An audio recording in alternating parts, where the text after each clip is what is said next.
Okay आज topic on how to generate organically leads through Instagram. Okay बाकी जो माने भी एफिलिएट मार्केटिंग करछो बाकी जो माने आम बिसिक्स रे जॉइन हेचो माने समस्त को जଣା थिबो कि एटा गोटे एफिलिएट मार्केटिंग। एथिरे तुमे जो अनुसार कोर्स सेल करिवो सेही अनुसार तुमरा अर्निंग हबो। तो सेही जो कोर्स सेल करिया पई तुमको कोन दरकार लीड्स दरकार। लीड्स हेले तो तुमे कोर्स सेल करिवो ना बिना लीड्स रे ना तुमे निजे निज भितरे कोर्स सेल करि परिवो। ସେଇ ଅନୁସାରେ ଲିଡ୍ସ ଦରକାର ହାଇ କ୍ୱାଲିଟି ଲିଡ୍ସ ଦରକାର। ତ ସେଇ ହାଇ କ୍ୱାଲିଟି ଲିଡ୍ କେମିତି ଆମେ ଜେନେରେଟ କରିବା। ଓକେ ମତେ ଗୋଟେ କଥା କୁହ ଆମର ଲିଡ୍ ଯାହା ବି ଆସିଛନ୍ତି ତାଙ୍କୁ କେମିତି ଦି ପ୍ରକାର ଭାଗ କରାହେଲା। ସେ ଫାଷ୍ଟ ଟାଇପ ରହୁଛି କି ଆମର ହାଇ କ୍ୱାଲିଟି ଯିଏ କି ତୁମ ସହିତ ମାନେ ଅଳ୍ପ ସମୟ ବାସ୍ 5 ମିନିଟ ତୁମ ସହିତ କଲ ରେ କଥା ହେବେ କି 3 ମିନିଟ ତୁମ ସହିତ କଲ ରେ କଥା ହେବେ ଦେନ୍ ତୁମ ୱାର୍କ ବିଷୟରେ ଜାଣିଗଲେ ମିଟିଂ ଆଟେଣ୍ଡ କରିଗଲେ 2-3 ମିନିଟ ଖାଲି ତାଙ୍କ ଟ୍ରଷ୍ଟ ବିଲ୍ଡ କରିଦେଲ ଦେନ୍ ତୁମ ସହିତ ୱାର୍କ ଷ୍ଟାର୍ଟ କରିନେଲେ। ଆଉ କିଛି ଅଛନ୍ତି ଲୋ କ୍ୱାଲିଟି ଯୋଉମାନେ କି ତୁମର ମିଟିଂ ଆଟେଣ୍ଡ କରିବେ ଭିଡିଓ ନେବେ ତୁମର ଟାଇମ ୱେଷ୍ଟ କରିବେ ବଟ୍ ୱାର୍କ ଷ୍ଟାର୍ଟ କରିବେନି। ଓକେ ତ ସେଇମାନଙ୍କୁ ତୁମେ ଆମର କଣ ଦରକାର ହାଇ କ୍ୱାଲିଟି ଲିଡ୍। ତ ହାଇ କ୍ୱାଲିଟି ଲିଡ୍ ଆମେ କେମିତି କଣ ଜେନେରେଟ କରିବା ତା ପାଇଁ ଆମ ପାଖରେ ଅଛି 4ଟା ପ୍ଲାଟଫର୍ମ। ଓକେ ସେ 4ଟା ପ୍ଲାଟଫର୍ମ ନାଁ କଣ କଣ ମୁଁ କହିଦଉଛି। ୟୁଟ୍ୟୁବ, ଲିଙ୍କଡଇନ୍ ଯୋଉମାନେ ଜବ୍ କରିଥିବେ ସେମାନେ ଜଣାଥିବ ତାଙ୍କୁ ଲିଙ୍କଡଇନ୍ କଣ, ହ୍ୱାଟ୍ସଆପ, ଇନଷ୍ଟାଗ୍ରାମ ଏଇ 4ଟା ପ୍ଲାଟଫର୍ମ ରୁ ଆମେ ନର୍ମାଲି ମାନେ ଲିଡ୍ ଜେନେରେସନ କରିପାରିବା। ଓକେ ଯୋଉଟା କି ହାଇ କ୍ୱାଲିଟି ଲିଡ୍ ଜେନେରେସନ କରିପାରିବା। ଏବେ କଥା ଆସିବ ୟୁଟ୍ୟୁବ ରେ କେମିତି ଆମେ ଲିଡ୍ ଜେନେରେସନ କରିପାରିବା। ଯୋଉମାନେ ଏଡିଟିଂ ଏଠି ଶିଖିକି ୟୁଟ୍ୟୁବ ରେ ଭିଡିଓ ପକଉଛ ସେମାନେ ୟୁଟ୍ୟୁବ ମାନେ ଭଲ ୟୁଟ୍ୟୁବ ଭିଡିଓ ପକାଅ। ଆମର ଯେମିତି ଗୋଟେ ଗୋଟେ ମୁଁ ଏକ୍ସାମ୍ପଲ ଦଉଛି ଆମର ଆୟୁଷ ସାରଙ୍କ ଏକ୍ସାମ୍ପଲ ଦଉଛି। ଆୟୁଷ ସାର୍ ଯେମିତି ତାଙ୍କ ଚ୍ୟାନେଲ ରେ ଯେମିତି ସବୁ ଭିଡିଓ ପକେଇଛନ୍ତି ତ ସେଠି ଯଦି ଜଣେ ଲୋକ ଆସିବ ତାଙ୍କର ଚ୍ୟାନେଲ ରେ ସବୁ ଭିଡିଓ ଦେଖିଲା ଡେସ୍କ୍ରିପସନ ପଢିଲା ଭିଡିଓ ଦେଖିଲା ସେଠି ସେ ମାନେ 90% କ୍ଲିୟର ହେଇଗଲା କି ମାନେ ମୋର ଏଇଟା ହିଁ ହଉଛି କାମ ଏଠି ମାନେ ସେ ସବୁ ପୁରା 90% ସେଠି କ୍ଲିୟର ହେଇଗଲା। ଖାଲି ଆୟୁଷ ସାରଙ୍କ ଥ୍ରୁ ଡେସ୍କ୍ରିପସନ ରେ ତାଙ୍କ ନମ୍ବର କାଢିଲା କଲ୍ କଲା ବାସ୍ ଆୟୁଷ ସାର୍ ତାଙ୍କର ମାନେ ବଡ ଟ୍ରଷ୍ଟ ଇସୁ ବିଲ୍ଡ କଲେ ବାସ୍ ସରିଗଲା ସେ ଲୋକ ୱାର୍କ ଷ୍ଟାର୍ଟ କରିଦେଲା। ୟୁଟ୍ୟୁବ ନା ସବୁଠୁ ହାଇ କ୍ୱାଲିଟି ଲିଡ୍ ଆମକୁ ପ୍ରୋଭାଇଡ କରେ। ଆଉ ଯୋଉମାନେ ବି ୟୁଟ୍ୟୁବର ଏଇଠି ଯୋଉମାନେ ବି ଅଛ 50 ଜଣ ଅଛ ତ ସେମାନଙ୍କ ଭିତରୁ ମିନିମମ୍ 5 ଜଣରୁ 10 ଜଣ ତ ୟୁଟ୍ୟୁବର ଥିବ ନା। ତ ତୁମେ ମାନେ ବି ଏବେ ହାଇ କ୍ୱାଲିଟି ଲିଡ୍ ପାଇଁ ତୁମେ ବି ୟୁଟ୍ୟୁବ ରେ ଭିଡିଓ ପକେଇବା ଷ୍ଟାର୍ଟ କର ହେଲା। ଫାର୍ଷ୍ଟ ଷ୍ଟେପ ଆମର ୟୁଟ୍ୟୁବ ଚାଲିଯାଉଛି। ୟୁଟ୍ୟୁବ ରେ ତୁମେ ମାନେ ଦେଖ ଯେତେ ପରିମାଣରେ ତୁମେ ଭିଡିଓ ଅପଲୋଡ କରିଥିବ ଯଦି ଜଣେ ଲୋକ ଆସିଲା ଆରାମ ସେ ତୁମ ଭିଡିଓ ଦେଖିଲା ଓକେ ଭିଡିଓ ଦେଖି ସାରିଲା ପରେ ତାର 90% ୱାର୍କ 99 କହିବାକୁ ଗଲେ ଚଳେ ତ 99% ୱାର୍କ ସେ ୟୁଟ୍ୟୁବ ଭିଡିଓରେ ତୁମର ବୁଝି ନବ। ବାସ୍ ଆଉ 1% ତୁମ କଥା ଉପରେ ଡିପେଣ୍ଡ କରେ ଆଉ ତୁମେ କେମିତି ତାର ଟ୍ରଷ୍ଟ ବିଲ୍ଡ କରିବ ସେଇଟା ଉପରେ ଡିପେଣ୍ଡ କରେ। ଆଉ ସେଟା ଯଦି ତୁମେ ନ କରିପାରିବ ଭାଇ ତୁମେ ତାହେଲେ ଆଫିଲିଏଟ ମାର୍କେଟିଂ ହିଁ କରନି। ଟ୍ରଷ୍ଟ ବିଲ୍ଡ ଯଦି ଜଣଙ୍କର ନ କରିପାରିବ ତାହେଲେ ତୁମେ ଆଫିଲିଏଟ ମାର୍କେଟିଂ ହିଁ କରିବନି। ତୁମ ପାଖକୁ ହାଇ କ୍ୱାଲିଟି ଲିଡ୍ ଆସିଗଲେ ସେମାନେ ତୁମ ୱାର୍କ ବି ବୁଝିଗଲେ ବାସ୍ ତୁମର ଗୋଟିଏ ଜିନିଷ ହଉଛି ଟ୍ରଷ୍ଟ ବିଲ୍ଡ। ସେଇ ଗୋଟେ ଜିନିଷ ଯଦି ନ କରିପାରିବ ଭାଇ ତୁମେ ଆଫିଲିଏଟ ମାର୍କେଟିଂ ହିଁ ଛାଡିଦିଅ କରିବା ହିଁ ଦରକାର ନାହିଁ। ବୁଝିପାରିଲ। ସେକେଣ୍ଡ ଆମର କଣ ଲିଙ୍କଡଇନ୍। ଲିଙ୍କଡଇନ୍ ଯୋଉମାନେ ଜବ୍ କରିବା ସହିତ ଆଫିଲିଏଟ ମାର୍କେଟିଂ ରେ ଜଏନ କରିଛ ସେମାନଙ୍କୁ ବହୁତ ସୁବିଧା ହବ ଲିଙ୍କଡଇନ୍ ରେ ମାନେ ଲିଡ୍ ଜେନେରେସନ ପାଇଁ। ତୁମେ ନର୍ମାଲି କଣ କଲ ନା ତୁମ ନିଜ ପ୍ରୋଫାଇଲ ବନାଅ। ଭଲସେ ପ୍ରୋଫାଇଲ ବନେଇବାର ଅଛି ନିଜର ବାୟୋ ମାନେ ଯୋଉ ତୋର ପ୍ରୋଫାଇଲ ପିକଚର ତା ସହିତ ବାୟୋ ପୋଷ୍ଟ ସବୁ କିଛି ମେଣ୍ଟେନ କରିବାର ଅଛି। ମେଣ୍ଟେନ କଲା ପରେ ତୁମେ କିଛି ଗ୍ରୁପସ ଫଲୋ କର ମାନେ ଯେମିତି କି ବଡ ବଡ ଯୋଉମାନେ ଆଫିଲିଏଟ ମାର୍କେଟର କିମ୍ବା ବଡ ବଡ ଯୋଉମାନେ ୱାର୍କର ଯୋଉମାନେ ତାଙ୍କର ଆକାଉଣ୍ଟ କୁ ଫଲୋ କର ତାଙ୍କୁ ରିଚ୍ କର। ଷ୍ଟୁଡେଣ୍ଟ ମାନଙ୍କୁ ରିଚ୍ କର ଷ୍ଟୁଡେଣ୍ଟ ମାନଙ୍କ ଗ୍ରୁପ ଯୋଉ ଥିବ ତ ସେମାନଙ୍କୁ ରିଚ୍ କର। ରିଚ୍ କଲା ପରେ ତାଙ୍କ ସହିତ ଯଦି ତୁମେ ରିଲେସନ ବିଲ୍ଡ କରିପାରିଛ ରିଲେସନ ବିଲ୍ଡ କରିକି ତୁମର ତାଙ୍କୁ ହ୍ୱାଟ୍ସଆପ ନମ୍ବର ସେୟାର କର। ହ୍ୱାଟ୍ସଆପ ନମ୍ବର ସେୟାର କଲା ପରେ ତାକୁ ସିଧା ତାଙ୍କୁ ମେସେଜ କର କି ଭାଇ ଏମିତି ମତେ ହ୍ୱାଟ୍ସଆପ ରେ ମେସେଜ କର ଆଉ ମୁଁ ତତେ ପୁରା ଡିଟେଲସ ମୁଁ ତତେ ବୁଝେଇଦେବି। ବୁଝିପାରିଲ। ତ ଲିଙ୍କଡଇନ୍ ୟୁଟ୍ୟୁବ ଏଗୁଡାକ ସବୁଠୁ ହାଇ କ୍ୱାଲିଟି ଲିଡ୍ ହିଁ ପ୍ରୋଭାଇଡ କରନ୍ତି। ଓକେ ଯୋଉମାନଙ୍କର ଜବ୍ ଅଛି ସେମାନେ ନିହାତି ଜାଣିଥିବେ ଲିଙ୍କଡଇନ ବିଷୟରେ। ଆଉ ଯୋଉମାନଙ୍କର ଜବ୍ ନାହିଁ ବାକି ସେମାନେ ଲିଙ୍କଡଇନ ୟୁଟ୍ୟୁବ ରେ ନିଜେ ଯାଇକି ଦେଖିପାରିବ କଣ ଲିଙ୍କଡଇନ, ଏକ୍ସକ୍ୟୁଜ ମି, କେମିତି ଲିଙ୍କଡଇନ ରେ ଆମେ ୱାର୍କ କରିବା, କେମିତି କଣ ଆକାଉଣ୍ଟ ବନେଇବା, କେମିତି ସବୁ କିଛି ଜାଣିପାରିବ। ଓକେ।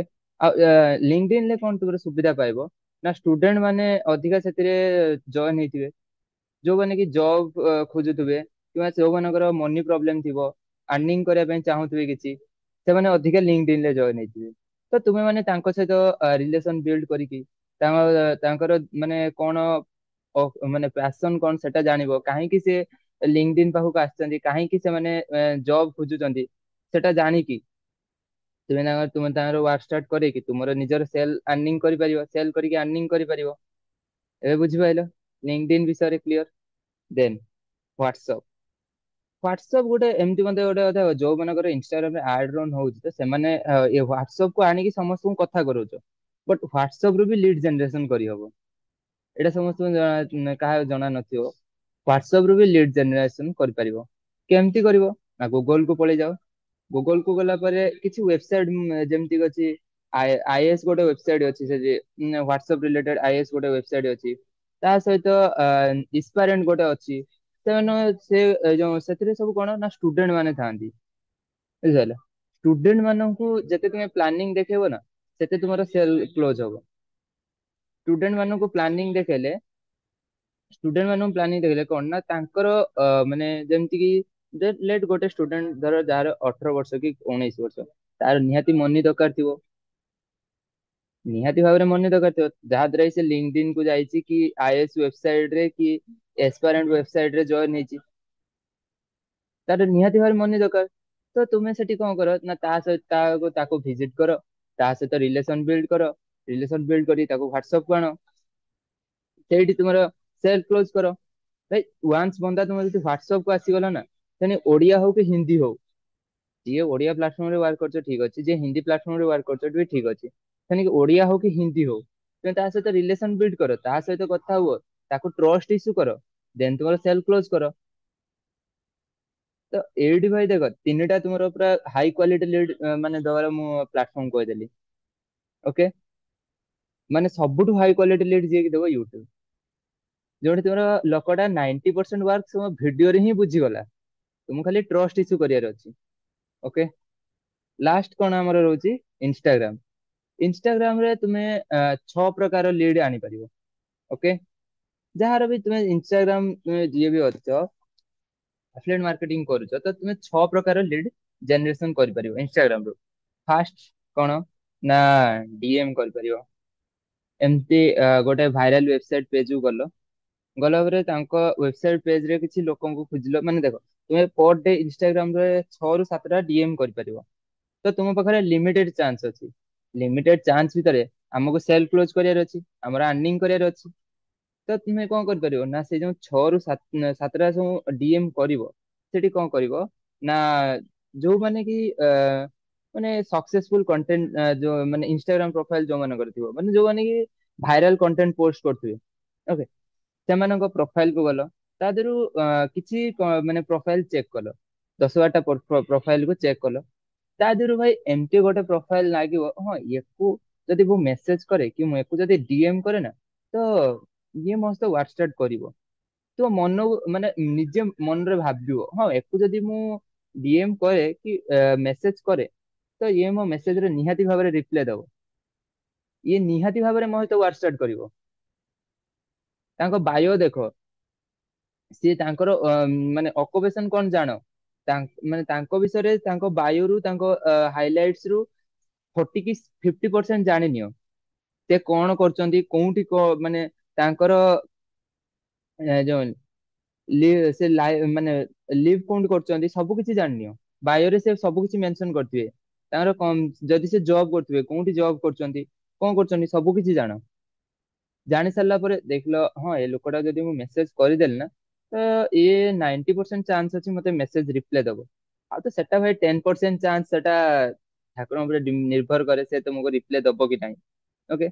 ତ ଆମର କର୍ତ୍ତବ୍ୟ ଆମେ ତ ନିଜେ କରିବା ଦରକାର ନା, ଆମେ ତାକୁ ଡିଏମ କଲେ, ଡିଏମ ର ବି ଭାଇ କିଛି ମାନେ ଏକୁ ଅଛି, ଏମିତି ନୁହଁ କି ତୁମେ ହାଇ ହେଲୋ ସେଣ୍ଡ କରିଦେଲ, ସେ ସାମ୍ନା ବାଲା ଯିଏ ହେଇଥିବ ନା ତୁମକୁ ଇଗ୍ନୋର କରିଦବ। ଭାଇ ଇଏ କିଏ ଫାଲତୁ ମତେ ମେସେଜ କରୁଛି। ତାର ଏମିତି ଗୋଟେ ଗୋଟେ ଲାଇନ ଲେଖିବା ଦରକାର ସେଇଠି କି ତାର ଯେମିତି ଆଟେନସନ ଆସିଯିବ। ବୁଝିପାରିଲ? तो ସେ ଯୋଉ हाय हेलो भाई मैं ऐसा एक वेबसाइट में वर्क कर रहा हूँ कि ମୁଁ ଭାଇ ଗୋଟେ ୱେବସାଇଟ ରେ ୱାର୍କ କରୁଛି, ଏମିତି ନ ଲେଖିକି ନା ତୁମେ ସେଇଠି ତାର ଆଟେନସନ ଆଣିବା ପାଇଁ ଟ୍ରାଏ କର। ସେଇଠି ଟ୍ରାଏ କର ଏକ୍ସକ୍ୟୁଜ ମି ସାର୍, ଏଇ ୱାର୍ଡ ଟା ନା, ଏଇ ୱାର୍ଡ ଟା ମୁଁ ବି ନିଜେ ଟ୍ରାଏ କରିଛି। ଓକେ, ମୁଁ ବି ନିଜେ ଟ୍ରାଏ କରିଛି କାହିଁକି ନା ମୁଁ ବି ଯେତେବେଳେ ଡିଏମ କରେ ଇନଷ୍ଟାଗ୍ରାମ ରେ, ଏଇ ୱାର୍ଡ ଟା 90% ଚାନ୍ସ ଥାଏ କି ଲୋକଙ୍କର ମାନେ ଆଟେନସନ ଆଣିବା ପାଇଁ। ତୁମେ ଯେତେବେଳେ ଏକ୍ସକ୍ୟୁଜ ମି ବ୍ରଦର, ଏକ୍ସକ୍ୟୁଜ ମି ସିଷ୍ଟର ଲେଖି ତାଙ୍କୁ ସେଣ୍ଡ କରିବ, ସେତେବେଳେ ତାଙ୍କ ଆଟେନସନ ଆସିଯିବ। ତାଙ୍କର ଗୋଟେ ଆଟେନସନ ପଳେଇ ଆସିଲା, କଣ ଗୋଟେ ଇଏ ମତେ ମେସେଜ କରିଛନ୍ତି। ବୁଝିପାରିଲ? ଏ ମତେ କାହିଁକି ମତେ ଏକ୍ସକ୍ୟୁଜ ମି କାହିଁକି ଲେଖିଲେ। ଗୋଟେ ଗୋଟେ ୱାର୍ଡ ଥାଏ ନା ଇଂଲିଶ ରେ, ସେ ପୁରା ଆଟେନସନ ନେଇ ଆସେ ବନ୍ଦାର। ତ ସାମ୍ନା ବାଲାର ପୁରା ଆଟେନସନ ହିଁ ନେଇ ଆସିବ ତୁମ ଉପରକୁ। ତ ଯାହା ଦ୍ୱାରା କି ତୁମେ ତ ଏକ୍ସକ୍ୟୁଜ ମି ଡିଅର ମାଇ ସେଲ୍ଫ, ତୁମେ ଯାହା ବି ନାଁ ହେଇଥିବ ଏକ୍ସ ୱାଇ ଜେଡ ଯାହା ବି ନାଁ ଲେଖିଲ, ମାଇ ସେଲ୍ଫ ଏୟା, ଆଇ ଏମ୍ ଫ୍ରମ, ମୋ କଥା ମୁଁ କହୁଛି, I my self Prabhat, I am from Baleshwar. कि डियर, अगर आप हिंदी रे, तुम जे भी हिंदी प्लाटफॉर्म रे वर्क करथो हिंदी रे लिखियो, जे ओडिया रे प्लाटफॉर्म रे वर्क करथो समय लिखियो कि जदि भाई तुमे घरे बसिकी 2 ରୁ 3 ହଜାର ଟଙ୍କା अर्निंग करबा ପାଇଁ ଚାହୁଁଛ, ଆଉ ତୁମର ପାର୍ଟ ଟାଇମ ୱାର୍କ କରି, ଯଦି ବି ତୁମେ ଜବ କରୁଥାଅ ପାର୍ଟ ଟାଇମ ୱାର୍କ କରିକି 2 ରୁ 3 ଘଣ୍ଟା ୱାର୍କ କରିକି ଦିନକୁ 2 ରୁ 3 ହଜାର ଟଙ୍କା अर्निंग କରିବା ପାଇଁ ଚାହୁଁଛ, ତାହେଲେ ଏଇ ମେସେଜ ପରେ ମୁଁ ଗୋଟେ ଗୁଗଲ ଫର୍ମ ଦଉଛି। ସମସ୍ତେ ଟ୍ରାଏ କର ୟୁଟ୍ୟୁବ ରୁ ଦେଖିକି କି ଯୋଉଠି ବି ହଉ, ଗୋଟେ ଗୋଟେ ଗୋଟେ ଗୁଗଲ ଫର୍ମ ତିଆରି କରିନିଅ। ଯଦି ପାରିବ ତ ଭଲ କଥା, ନହେଲେ ସେମିତି ଲେଖିଦବ କି ଯଦି ତୁମେ ଚାହୁଁଛ ମତେ ଏଇ ଚାଟ ସେକ୍ସନ ପରେ ରିପ୍ଲାଏ କର, ମୁଁ ତୁମକୁ ଫୁଲ ଡିटेल्स ବତେଇଦେବି। ଓକେ, ଆଉ ଏଇ ମିଟିଂ ପରେ କଣ ଡିଏମ କରିବାର ଅଛି ମୁଁ ସେ ଏ ଯୋଉ ଟିମ୍ ଓଡିଶାରେ ପଠେଇଦେବି, କିଛି ଟିପ୍ସ ପଠେଇଦେବି। ଓକେ, ସେମିତି ତୁମେ କରିପାରିବ। ଆଉ ହେଲା ଡିଏମ ପରେ ରିଲ୍ସ। ଭାଇ ମତେ କୁହ, ଏଇଠି ଏବେ ମିଟିଂ ରେ ଅଛ 54 ଜଣ, 54 ଜଣରୁ ମୁଁ ଏଇଟା ସିଓର 50 50 ଲୋକ ନା ରିଲ୍ସ କରୁଥିବ ହେଲା। ଆଉ ଯୋଉଟା କି ଝିଅ ପିଲା ମାନଙ୍କର ସବୁଠୁ ଫେଭରାଇଟ ରିଲ୍ସ କରିବା। ତ ତୁମେ ମାନେ ଯୋଉଠି ଫାଲତୁ ଭିତରେ ସେ ସବୁ ଏଣୁ ତେଣୁ ଭିତରେ ରିଲ କରୁଛ, ଓ ସରି, ତ ଯୋଉମାନେ ଫାଲତୁ ଭିତରେ ରିଲ୍ସ କରୁଛ, ସେ ଗୀତରେ ଛାଡି ଦିଅ, ସେ ଗୀତରେ ରିଲ୍ସ କରନି। କଣ ଦରକାର ସେ ଗୀତରେ ସବୁ ରିଲ୍ସ କରିକି ତୁମ ବିଜନେସ କୁ କିଛି ଇମ୍ପ୍ରୁଭ ହଉଛି, ତୁମ ଲାଇଫ କିଛି ଇମ୍ପ୍ରୁଭ ହଉଛି, ସେଇ ଟାଇମରେ କିଛି ଏଜୁକେସନ ରିଲ୍ସ କର। ନିଜେ ସ୍କ୍ରିପ୍ଟ ଲେଖ, ମୁଁ ଯଦି ଏଇ ରିଲ୍ସ ଟା ପକେଇଲି ମୋ ପାଖକୁ, ମୋର ଭ୍ୟୁ କମ ଯାଉ, ମୋର କିଛି ଭ୍ୟୁ କମ ଯାଉ, 50 60 ଭ୍ୟୁ ଯାଉ, ତଥାପି ସେ ଯଦି ଏଜୁକେସନ ମାନେ ପେଜ ପକଉଛ ନା, ଏଜୁକେସନ ଉପରେ ଭିଡିଓ ପକଉଛ ନା, ଆଉ ନିଜ ଫେସ ଦେଖିବାକୁ ସବୁବେଳେ ଟ୍ରାଏ କର ରିଲ ରେ। ଏମିତି ନୁହେଁ କି ତୁମେ ସବୁ ଯୋଉ ଟ୍ରେଣ୍ଡିଙ୍ଗ ଗୀତରେ କରୁଛ, ସେମିତି ତ କଲେ ନର୍ମାଲି ବିଜନେସ ଉପରେ କର। ଯୋଉମାନେ ବି ମାନେ ବିଜନେସ କରୁଛ, ତ ସେମାନେ ବିଜନେସ ଉପରେ କର। ଏଣୁ ତେଣୁ ରିଲ୍ସ କରନି। ଏଣୁ ତେଣୁ ରିଲ୍ସ କରି ଟାଇମ ୱେଷ୍ଟ କରିବା ଅପେକ୍ଷା, ସେଇ ଟାଇମରେ ତୁମେ ଯଦି ୟୁଟ୍ୟୁବ ରୁ ଦେଖିକି କିଛି ମାନେ ରିଲ କେମିତି କଣ୍ଟେଣ୍ଟ କେମିତି ତିଆରି କରିବ, କଣ୍ଟେଣ୍ଟ କେମିତି ବନେଇ ପାରିବ, ସେଟା ଯଦି ଶିଖିବ ତାହେଲେ ଆହୁରି ଭଲ ହବ। ଏଣୁ ତେଣୁ ରିଲ୍ସ କରି କିଛି ଲାଭ ନାହିଁ। ବୁଝିପାରିଲ? ସେଇଟା ତୁମେ ସେଇଠି କର ନା, କି ଯୋଉ ଏଜୁକେସନ ଉପରେ କର, ଏଜୁକେସନ ଟାଇପ କର, ଭାଇରାଲ ଭିଡିଓ ଯୋଉମାନେ ଦେଖ, ଯୋଉମାନଙ୍କର ମାନେ କଣ କହିଲ ବିଜନେସ ରିଲେଟେଡ, ଯୋଉମାନେ ଜଣେ ଜଣେ ସକ୍ସେସଫୁଲ ଏଣ୍ଟରପ୍ରିନର ଥିବେ, ସେମାନଙ୍କ ପ୍ରୋଫାଇଲ କୁ ଭିଜିଟ କର। ସେମାନଙ୍କ ପ୍ରୋଫାଇଲରେ ସେମାନେ କେମିତି କଣ ମାନେ ଭିଡିଓ କଲା ବେଳକୁ କଣ କଣ କଣ୍ଟେଣ୍ଟ କଲା ବେଳକୁ ତାଙ୍କ ପାଖକୁ କମେଣ୍ଟ ଆସୁଛି, ସେଟାକୁ ଫଲୋ କର। ସେମିତି କରିପାରିବ। ରିଲ ଦ୍ଵାରା ସେମିତି ଧର ତୁମେ ଯଦି ତୁମ ନିଜ ଫେସ ଦେଖେଇକି ମାନେ ଏଜୁକେସନ ଟାଇପ ର ଭିଡିଓ ପକଉଛ, ତ ହଁ ମୁଁ ତୁମକୁ 80 ରୁ 90% ଚାନ୍ସ ଦେବି, ଯିଏ ବି ବନ୍ଦା ତୁମକୁ ମେସେଜ କରିବ କି କମେଣ୍ଟ କରିବ ନା, ତ ତୁମ ପାଖରେ ସିଏ ୱାର୍କ ଷ୍ଟାର୍ଟ କରିବାରେ 80% ଚାନ୍ସ ଅଛି। କାହିଁକିନା ସେ ମୂଳରୁ ଇନ୍ସପାରେସନ ହେଇକି ଆସିବ। ଗୋଟେ ଇନ୍ସପାରେସନ ତାର ଗୋଟେ ହେଇଯିବ, ହଁ ଏ ଲୋକଟା କିଛି ଗୋଟେ କରୁଛି, ତା ଦେହରେ ସେ ଏମିତି ରିଲ କରୁଛି, ଆଉ ତା ବାୟୋ, ତୁମ ବାୟୋ ବି ଠିକ ସେ ମେଣ୍ଟେନ ଥିବା ଦରକାର। ତା ବାୟୋ ବି ମୁଁ ଦେଖିଲି, ହଁ ଏମିତି ଠିକ ଠାକ ଅଛି, ଷ୍ଟୋରି ବି ଠିକ ଠାକ ଅଛି, ଆକ୍ଟିଭ ବି ରହୁଛି, ତ ମୁଁ ୟାକୁ ଯଦି ମେସେଜ କଲି କି କମେଣ୍ଟ ଯଦି କଲି ତ ମୋର କିଛି ଗୋଟେ ଲାଭ ହବ। ବୁଝିପାରୁଛ? ସେମିତି ତୁମେ ବି କରିପାରିବ ରିଲ ଥ୍ରୋରେ। ଦେନ୍ କଣ କରିପାରିବ ନା ପ୍ଲେସ ମାନେ ଗୋଟେ ଜାଣିଥିବ ମାନେ ଯୋଉଠି ବି ଯିଏ ବିଲଙ୍ଗ କର ପ୍ଲେସ। ଓକେ, ଗୋଟେ ତୁମେ ଆଇଡିଆ ଏଇଟା କି ତୁମେ ନିଜର ଇନଷ୍ଟାଗ୍ରାମ ସର୍ଚ୍ଚ ବାର ରେ ଗଲା ପରେ ତ ସେଠି ତୁମର ନିଜ ପ୍ଲେସ ମାନେ ଲୋକେସନ ର ସର୍ଚ୍ଚ କରିପାରିବ। ଏମିତି ନୁହଁ କି ବଡ ବଡ ଲୋକେସନ ସର୍ଚ୍ଚ କରିବ। ଯେମିତି ଓଡିଶା ସର୍ଚ୍ଚ କରିବନି କି ବାଙ୍ଗାଲୋର ସର୍ଚ୍ଚ କରିବନି, ଏସବୁ ସର୍ଚ୍ଚ କରିବା ଦରକାର ନାହିଁ। ବାସ୍ ଯୋଉଠି କିଛି ମାର୍କେଟ କି ହସ୍ପିଟାଲ ଏମିତି ସର୍ଚ୍ଚ କର ହେଲା। ମାନେ ଯୋଉଠି ମାନେ ଯୋଉଟା କି ମାର୍କେଟ ଯୋଉଟା ମାନେ ଯୋଉ ମେନସନ ବେଶୀ ଲୋକ କରୁଥିବେ, ହଁ ଏଇ ମାର୍କେଟ ରେ ଭଲ ଭଲ ମାନେ ପ୍ଲେସ ଅଛି ଏଇଠି ଯେ ଲୋକ ଫଟୋ ଉଠଉଥିବେ ହେଲା, ଏମିତି ତୁମେ ମେନସନ କରିପାରିବ। ଏମିତି ମେନସନ କର, ମାନେ ସର୍ଚ୍ଚ କର। ସର୍ଚ୍ଚ କଲା ପରେ ରିସେଣ୍ଟ କୁ ଯିବ। ରିସେଣ୍ଟ ଗଲା ପରେ ଯିଏ ବି ସେଥିରେ ଲୋକମାନେ ସେଥିରେ ପୋଷ୍ଟ କରିଥିବେ ତ ତାଙ୍କୁ ଭିଜିଟ କର, ତାଙ୍କ ପ୍ରୋଫାଇଲ ଭିଜିଟ କର। ଓକେ, ତ ତାଙ୍କ ପ୍ରୋଫାଇଲ ଭିଜିଟ କଲେ କଣ ହବ ନା ତୁମେ ସେଠି ହାଇ କ୍ୱାଲିଟି ଲିଡ୍ ପାଇବ। କେମିତି ପାଇବ ନା ସେଇ ରିସେଣ୍ଟରେ ଯୋଉମାନେ ଫଟୋ ଭିଡିଓ ଅପଲୋଡ କରିଥିବେ ସେମାନେ କଣ ହେଲା ନା ତାଙ୍କ ପାଖକୁ କେହି ମେସେଜ କରିନଥିବେ। ବୁଝିପାରିଲ? ଯଦି ତାଙ୍କ ପାଖକୁ ଏମିତି ଧର ତୁମେ ଯଦି ବାଙ୍ଗାଲୋର କି ଓଡିଶା କି ହାଇଦ୍ରାବାଦ ଏମିତି ସର୍ଚ୍ଚ କରିଦଉଛ ତ ଗୋଟେ ଯୋଉ ଲୋକଟା ଭାଇରାଲ ଥିବ ସେଇ ଲୋକର ପ୍ରୋଫାଇଲ ଟା ଫାଷ୍ଟ ଆସିବ। କି ଯୋଉ ଲୋକର ଅଧିକା ଫଲୋଅର୍ସ ଥିବ ସେଇ ଲୋକର ଫାଷ୍ଟ ଆସିବ। ଯଦି ମତେ କୁହ କେବଳ ତ ତୁମେ ତ ଆଫିଲିଏଟ ମାର୍କେଟିଂ କରୁନ ନା, ଇଣ୍ଡିଆରେ ୱାର୍ଲଡ ସାରା ଲୋକ ଆଫିଲିଏଟ ମାର୍କେଟିଂ କରୁଛନ୍ତି। ତ ସମସ୍ତେ ସେମିତି ଲୋକେସନ ସର୍ଚ୍ଚ ମାରୁଥିବେ। ତ ଯଦି ତୁମେ ବି ସେମିତି ଫାଷ୍ଟ ଲୋକକୁ ଆପ୍ରୋଚ କରୁଛ ତାହେଲେ ମତେ କୁହ ଯେ ଯୋଉ ଲୋକଟାକୁ ଇଣ୍ଡିଆ ସାରା ଲୋକ ଆପ୍ରୋଚ କଲେ ତୁମେ ବି ସେଇ ଲୋକଟାକୁ ଆପ୍ରୋଚ କଲ, ତାହେଲେ ତୁମର ଲାଭ କଣ ରହିଲା? ଯୋଉ ଡିଏମ କରିବା ଏଠି ଶିଖିକି ଯିବ କି ମାନେ ଆଫିଲିଏଟ ମାର୍କେଟିଂ ଯୋଉ ମେସେଜ କରିବା ଶିଖିକି ଯିବ, ଯାଇକି ସେଠି ଯଦି ସେଇ ଲୋକଟାକୁ ମେସେଜ କରୁଛ ତାହେଲେ ଲାଭ କଣ ରହିଲା? ସବୁବେଳେ ଟ୍ରାଏ କରେ ଛୋଟ ଏରିଆକୁ ମେସେଜ କରିବା ପାଇଁ, ଛୋଟ ଏରିଆର ଲୋକଙ୍କୁ ସର୍ଚ୍ଚ କରିବା ପାଇଁ। ଛୋଟ ଏରିଆର ଲୋକଙ୍କୁ ସର୍ଚ୍ଚ କରିକି ଷ୍ଟୁଡେଣ୍ଟ ପ୍ରୋଫାଇଲ କୁ ଯାଅ। ଷ୍ଟୁଡେଣ୍ଟ ମାନଙ୍କ ପ୍ରୋଫାଇଲ କୁ ଗଲେ କଣ ହବ ନା ତୁମର ସେଲ କ୍ଲୋଜ କରିବାର ବେଶୀ ଚାନ୍ସ ରହିବ। ଷ୍ଟୁଡେଣ୍ଟ ମାନେ ଯୋଉମାନେ ବେଶୀ କି ମାନେ ତାଙ୍କର ବେଶୀ ମାନେ ମନିର ଦରକାର ହୁଏ ଷ୍ଟୁଡେଣ୍ଟ ମାନଙ୍କର। ବୁଝିପାରିଲ? ତ ଷ୍ଟୁଡେଣ୍ଟ ମାନଙ୍କୁ ସବୁବେଳେ ମେସେଜ କର। ଓକେ, ଦେନ୍ ତୁମେ କଣ କରିପାରିବ ନା ହ୍ୟାଶଟ୍ୟାଗ। ହ୍ୟାଶଟ୍ୟାଗ ଗୋଟେ ଏମିତି ଗୋଟେ ଜିନିଷ, ହ୍ୟାଶଟ୍ୟାଗ ଗୋଟେ ଏମିତି ଗୋଟେ ଜିନିଷ କି ତୁମେ ସେଥିରେ କଣ କରିପାରିବ ନା ପପୁଲାର ହ୍ୟାଶଟ୍ୟାଗ ଯେମିତି ଆ ନିଜ ନିଜ ରିଲ୍ସ ରେ ରିସେଣ୍ଟ ନିଜ ନିଜ ରିଲ ରେ ସମସ୍ତେ ଦଉଥିବ ପପୁଲାର ହ୍ୟାଶଟ୍ୟାଗ କିଛି ହେଲା, ସେଟାକୁ ଟ୍ରାଏ କର ଏଇ ହ୍ୟାଶଟ୍ୟାଗ ଉପରେ।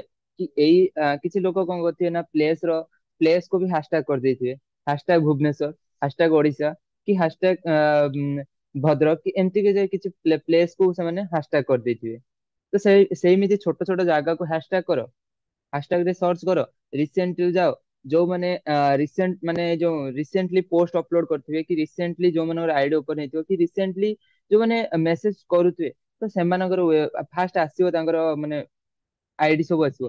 ସେମାନଙ୍କୁ ଆପ୍ରୋଚ କର, ସେମାନଙ୍କ ଆଇଡି ଚେକ୍ କର। ହଁ ଏଇ ଲୋକଟା ଯଦି ମୁଁ ମେସେଜ କଲି ଇଏ ମତେ ରିପ୍ଲାଏ ଦବ ଆଉ ଇଏ ମୋ ସହିତ ୱାର୍କ କରିବ। ଅପକମିଂ ଡେଜ ରେ ଇଏ ମୋ ସହିତ ୱାର୍କ କରିବ। ତ ତାକୁ ମେସେଜ କରିକି ତା ସହିତ କନଭରସେସନ କର। କନଭରସେସନ କରିକି ତାକୁ ହ୍ୱାଟସଆପ କୁ ଆଣିକି ତାଙ୍କର ନମ୍ବର ସେଭ୍ କରିନିଅ। ନମ୍ବର ସେଭ୍ କଲା ପରେ ତାର ଟ୍ରଷ୍ଟ ବିଲ୍ଡ କର। ମିଟିଂ ରେ ବସାଅ, ସେଲ କ୍ଲୋଜ କର। ଓକେ, ହ୍ୟାଶଟ୍ୟାଗ ଗଲା। ଦେନ୍ ମିମ୍ ମାର୍କେଟିଂ। ଗୋଟେ ଜାଣିଥିବ ନା ମଝିରେ ଗୋଟେ ମିମ୍ ଭାଇରାଲ ହେଇଥିଲା ଚିମ୍ ଟପାକ ଡମ ଡମ। ତ ସେଇଥିରେ ଗୋଟେ ମତେ ମୋ କଥା କୁହ ସେଇଥିରେ ବହୁତ ଲୋକ ମାନେ ଭିଡିଓ କରିଛନ୍ତି। ଭାଇ ତୁ ଏମିତି ଚିନ୍ ଟପାକ ଡମ ଡମ ଦେଖିକି ଟାଇମ ୱେଷ୍ଟ କରୁଛୁ। ମୁଁ ସେଇ ଚିମ୍ ଟପାକ ଡମ ଡମ ଦେଖିକି ମୁଁ ଦିନକୁ 2,000 3,000 ଟଙ୍କା ଆର୍ନିଂ କରୁଛି। ଏମିତି ବି କର, ଏମିତି ବି ମିମ୍ ମାର୍କେଟିଂ ରେ କର। ମିମ୍ ମାର୍କେଟିଂ କଲେ କଣ ହବ ନା ଲୋକମାନଙ୍କର ନା ଇଣ୍ଟରେଷ୍ଟ ଆସିବ। ଏଜୁକେସନ ଠୁ ବି ମିମ୍ ମାର୍କେଟିଂ ଅଧିକା ଭାଇରାଲ ହବ। କାହିଁକି ନା ମିମ୍ ମାର୍କେଟିଂ ଗୋଟେ ଏମିତି ଗୋଟେ ଜିନିଷ ଲୋକମାନଙ୍କର ବହୁତ ମାନେ ଇଣ୍ଟରେଷ୍ଟେଡ ଆସିବ ଏଇ ଜିନିଷ ଟା କଣ ଦେଖିବା ପାଇଁ। ଫାଷ୍ଟ ଯେହେତୁ ତୁମର ମିମ୍ ଟା ଥିବ ତ ମିମ୍ ଦେଖିଲା ପରେ ତୁମର ସଟାନ କିନା ତୁମ ଫେସ ସହିତ ତୁମେ କିଛି ମାନେ ଟିପସ ଦଉଥିବ। ଭାଇ ତୁ ଏମିତି ବସିକି ରିଲ୍ସ ଦେଖୁଛୁ, ରିଲ୍ସ ସ୍କ୍ରଲ କରୁଛୁ, ମୁଁ ମାସକୁ ଏଇ ରିଲ୍ସ ସ୍କ୍ରଲ କରିକି 2,000 ରୁ 3,000 ଟଙ୍କା ଦିନକୁ ଆର୍ନିଂ କରୁଛି। ଏମିତି ତୁମେ ରିଲ କରିପାରିବ। ଓକେ, ମିମ୍ ମାର୍କେଟିଂ ପରେ ନା ରହିଲା କଣ ଇନଷ୍ଟାଗ୍ରାମ ଆଡ।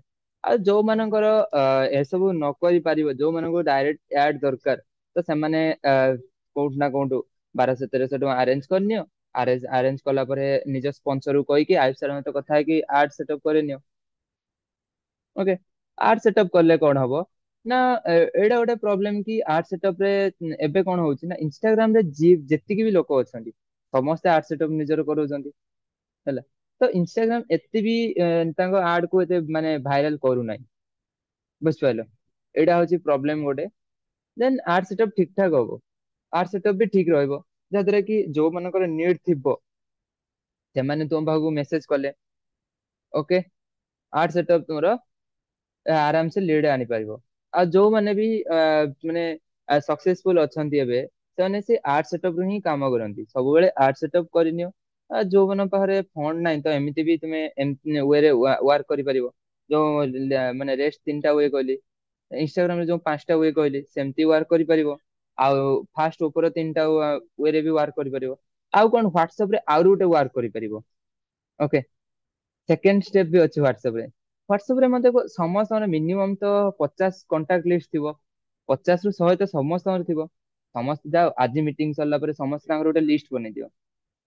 ଓକେ। ଲିଷ୍ଟ ବନେଇଲା ପରେ ତାଙ୍କୁ କଣ କର ନା ତାଙ୍କୁ ଗୋଟେ ବ୍ରଡକାଷ୍ଟ ମେସେଜ କରିଦିଅ। ଓକେ। ଏମିତି କରନି କି ଡାଇରେକ୍ଟ ମେସେଜ କରନି କି ମୁଁ ଗୋଟେ ୱାର୍କ କରୁଛି, କି ତୁ ଯଦି ୱାର୍କ କରିବା ପାଇଁ ଇଣ୍ଟରେଷ୍ଟେଡ ଅଛି ଦେନ୍ ମତେ ମେସେଜ କର। ସେମିତି କଲେ ସେ ସାମ୍ନା ବାଲା କି ଯିଏ ବି ହଉ, ତୁମ ସାଙ୍ଗ ବି ହେଇଥିବ ନା, ସିଏ ଭାବିବ ଭାଇ ଇଏ କି ଯାହା ବି କରୁଛି ମତେ ସେଥିରେ ଫସିବା ପାଇଁ ଚାହୁଁଛି।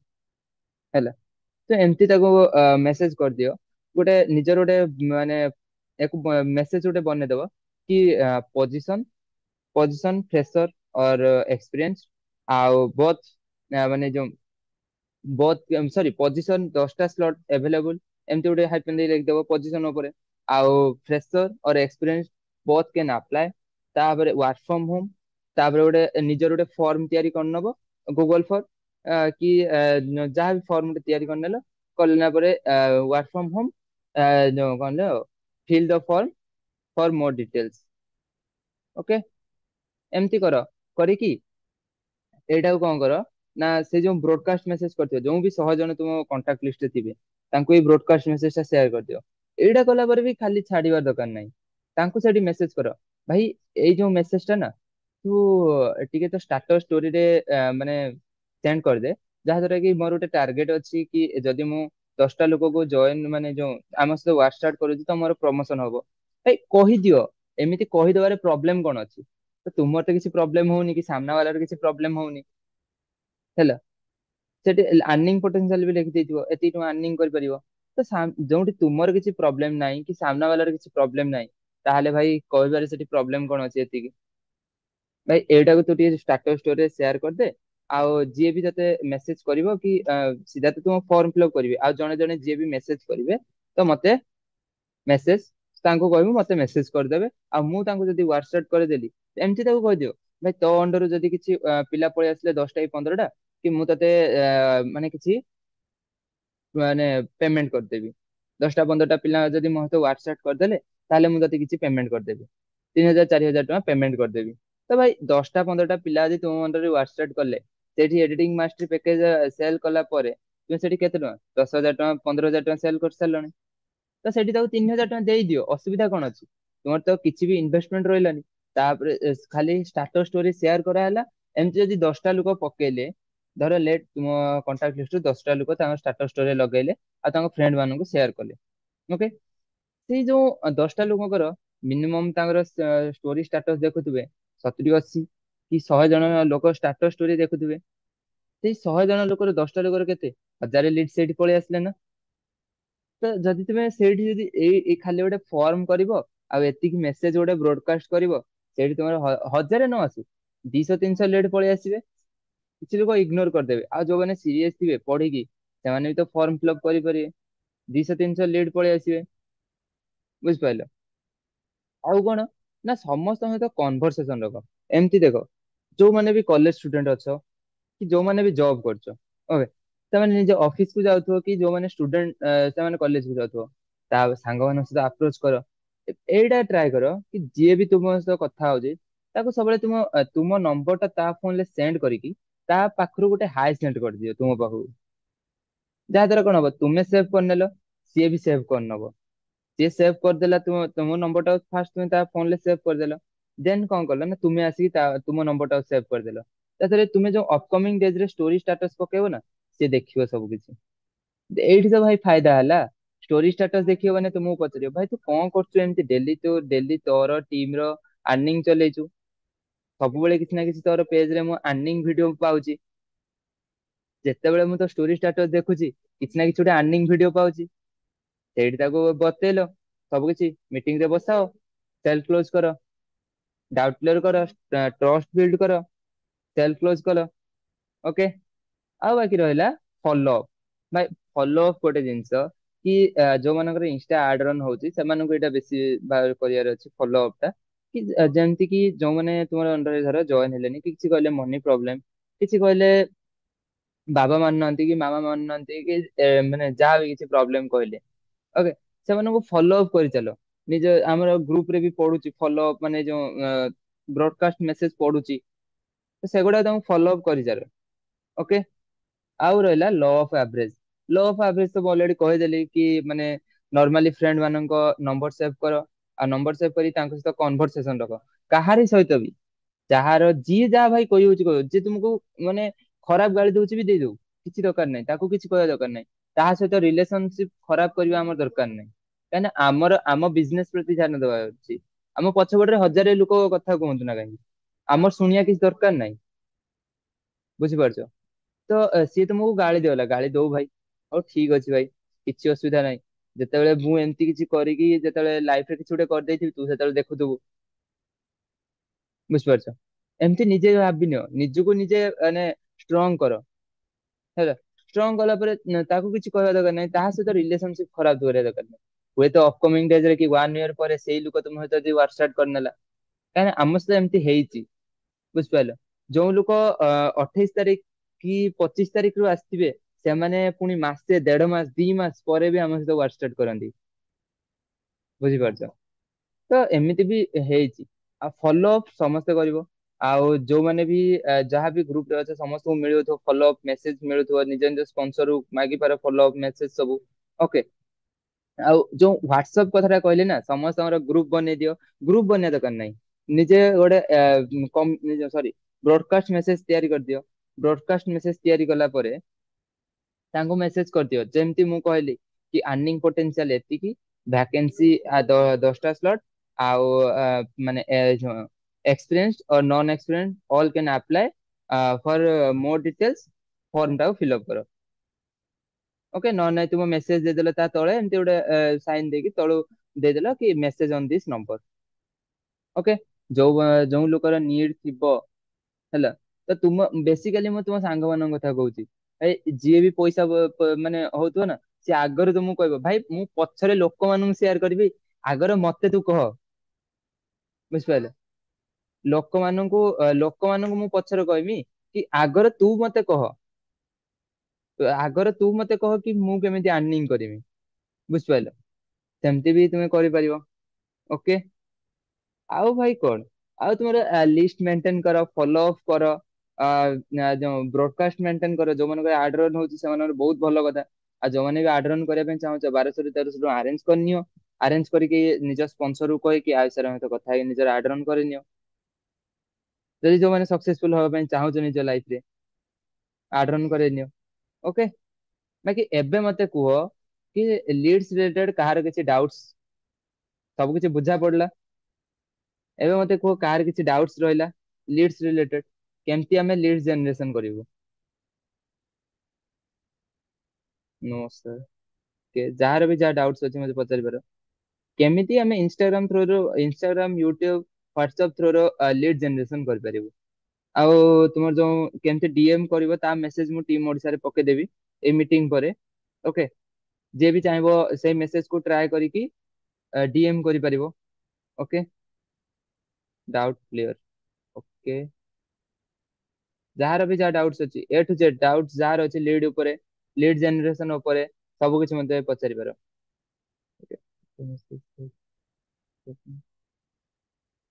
Auto message.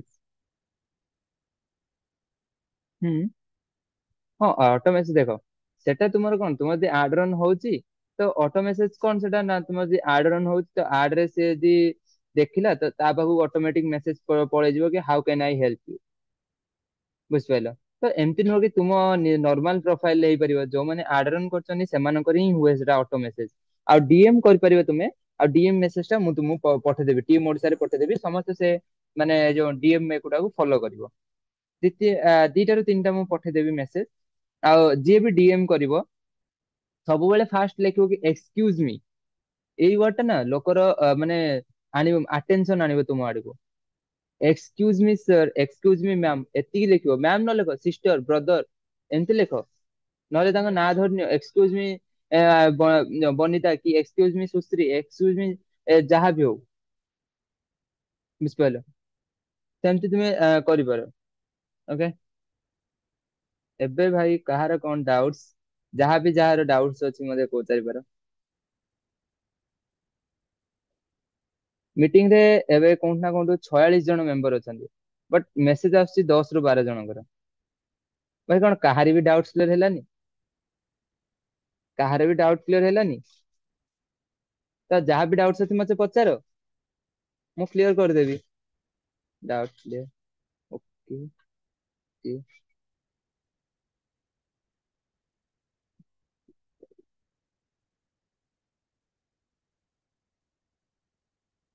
ତା ଭିଡିଓ ଏଡିଟିଂ କେମିତି କରିବି ଟିକେ କହିଦିଅନ୍ତୁ।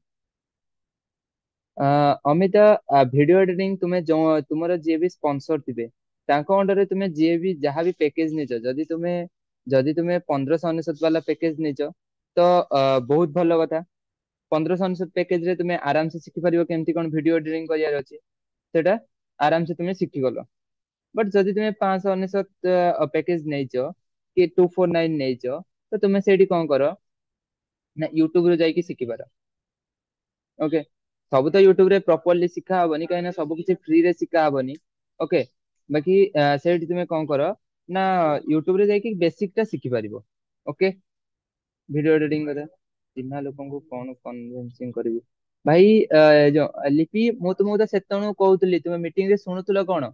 ହ୍ୱାଟ୍ସଆପ କଥା ଯୋଉ ମୁଁ କହିଲି, ତାହେଲେ ଶୁଣୁଥିଲ କଣ ତୁମେ? ବ୍ରଡକାଷ୍ଟ କର, ଯେତିକି ବି ତୁମର ଚିହ୍ନା ଲୋକ ଅଛନ୍ତି, ହ୍ୱାଟ୍ସଆପ ରେ ଫ୍ରେଣ୍ଡସ ଅଛନ୍ତି, ସେମାନଙ୍କୁ ଗୋଟେ ବ୍ରଡକାଷ୍ଟ କର।